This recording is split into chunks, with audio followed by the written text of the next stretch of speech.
Earlier in previous videos, I mentioned the ABCD gas laws. And we talked about Avogadro's law, Boyle's law, Charles' law.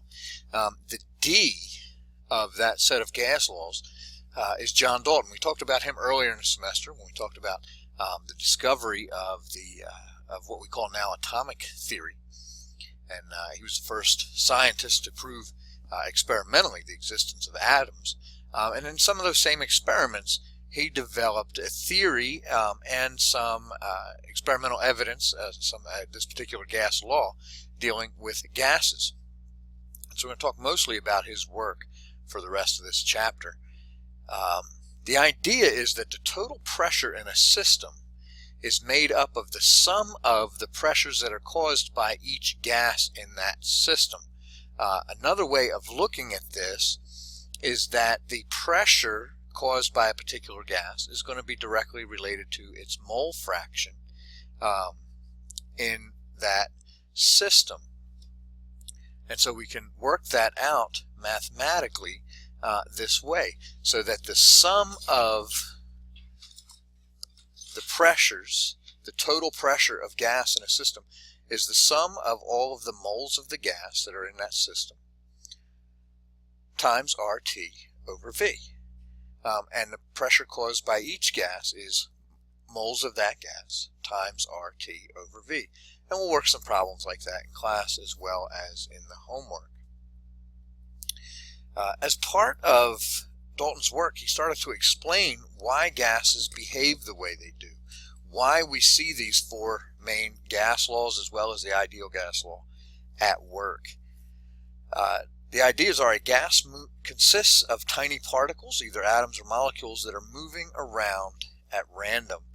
And the volume of each of these particles is very, very small compared to the total volume of the gas, compared to the distance between each molecule on average, so that the volume of a gas is mostly empty space. The gas particles act independently from one another. There's no attraction or repulsion between them as they run into each other, just the rebound force of their collisions. And those collisions are what we call perfectly elastic. That means that the total energy of the particles is constant as long as temperature stays constant. No momentum is lost as a result of those collisions.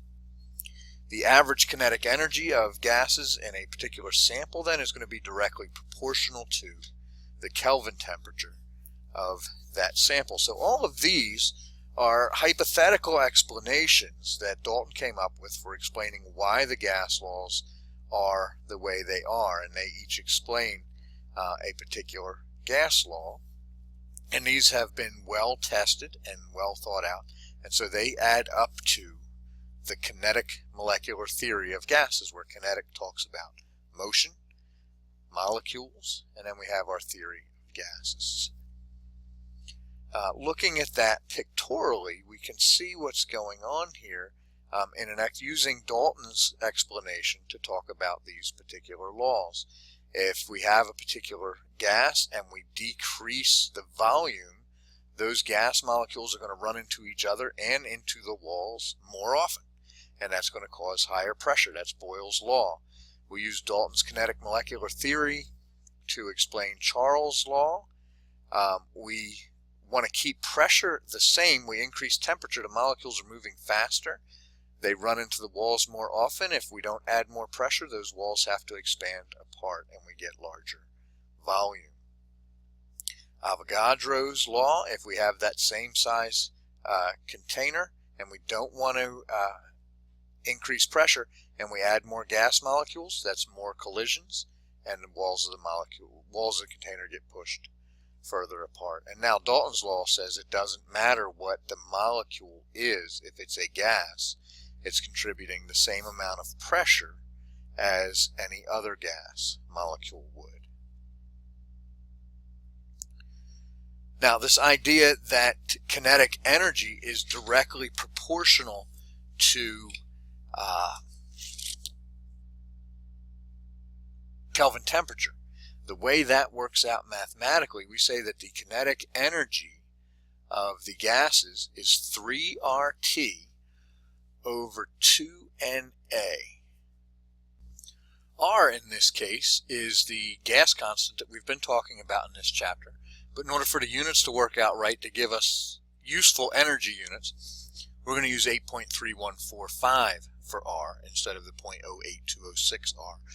The units on that are joules per mole Kelvin. And this N sub A is Avogadro's number. We divide by Avogadro's number. That takes care of the mole portion of the R unit, because that's the number of molecules or particles in a mole. So now we get from, instead of having joules per mole Kelvin, we have joules per particle Kelvin. And we multiply by Kelvin temperature, we have joules per particle. That is the average kinetic energy of a gas, which means it is 1/2 times the mass of a molecule of that gas in kilograms times the average speed of those molecules. So we see what's going on. If the temperature is 1,000 Kelvin, that's pretty hot. The speed of the molecules, the average speed, is going to be around 3,000 meters per second. At any given moment, some are going much slower, some are going much faster, and that's true for the other temperatures as well. But each temperature corresponds to a particular average speed.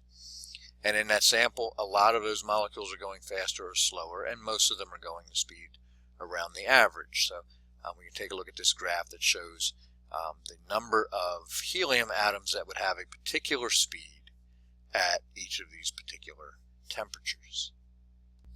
This all plays into the rates of diffusion and effusion of gases. Diffusion of gases is the rate at which gases mix because of their random motions. Effusion is the rate at which gas will pass through a small pinhole into an empty space outside of that pinhole. So we have both of those illustrated here. The rate at which gases diffuse or effuse is going to depend on temperature, and it's going to depend on the size of the gas molecule. And this gets us to Graham's law. So if we wanted to work in alphabetical order, we've got A, B, C, D, and G, as well as I for the ideal gas law, for our 6 main gas laws that we're learning in this chapter.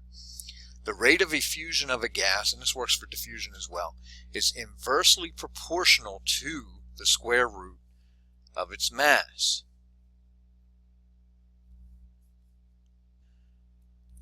So the rate that one gas effuses compared to the rate that another gas effuses is going to be equal to the square root of the ratio of their masses. But look at what's happened here.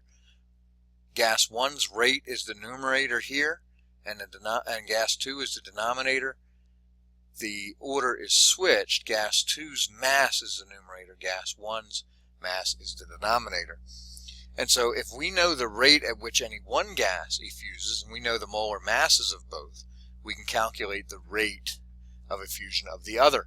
Or even better yet, if we have an unknown gas, we don't know its molar mass, we can measure its rate of effusion, measure the rate of effusion of a different gas whose molar mass we know, under the same conditions, and that's the key: same temperature, same size pinhole, and so on. And then we can use this equation to solve for the molar mass of the other gas. And we'll work some of these in class as well as in the homework problems. Everything we've discussed so far assumes what we call an ideal gas. That means gases that behave the way that Dalton described them in his kinetic molecular theory.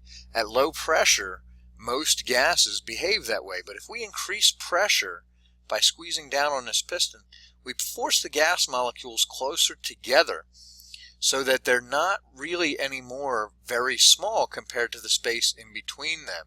And some of the gas laws that we've learned at very high pressure situations like this will start to break down, particularly those that calculate volume, because what we're really calculating is empty volume, not total volume.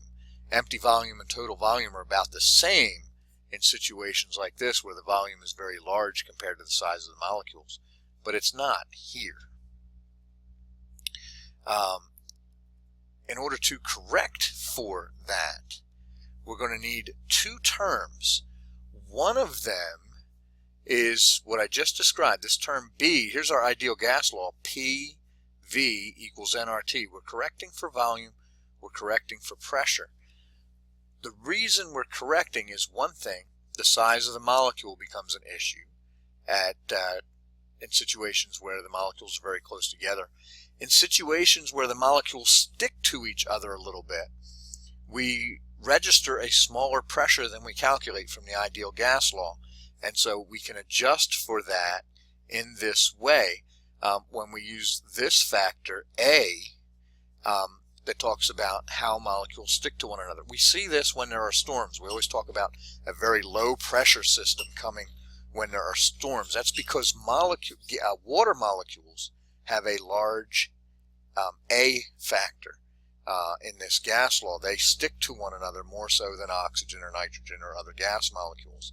And so we have to correct for that in our pressure calculations, and we get a lower pressure than we would have expected from the ideal gas law. So this one's called the van der Waals equation. It's a non-ideal gas law that corrects, and these are experimentally determined constants that we can look up for almost any gas. I'm not going to spend much time talking about the atmospheric and environmental sections of this chapter. They are important. I do want you to read over those, but we don't really, it's beyond the scope of this course. So what I'd like you to do is read those things over, and I may put an extra credit question, maybe an extra credit multiple choice question, or an extra credit addition onto the gas law question dealing with that chapter. Or dealing with that section of the chapter. So we're not going to talk about that at all in class. That's completely on your own, and that's something, instead of there just being 101 possible points on this test, maybe there'll be 104 or 105. Here is the list of problems. You can pause the video and write these down, or you can go to D2L and find the PowerPoint presentation or a PDF of it on there, and you can write those down. But we've got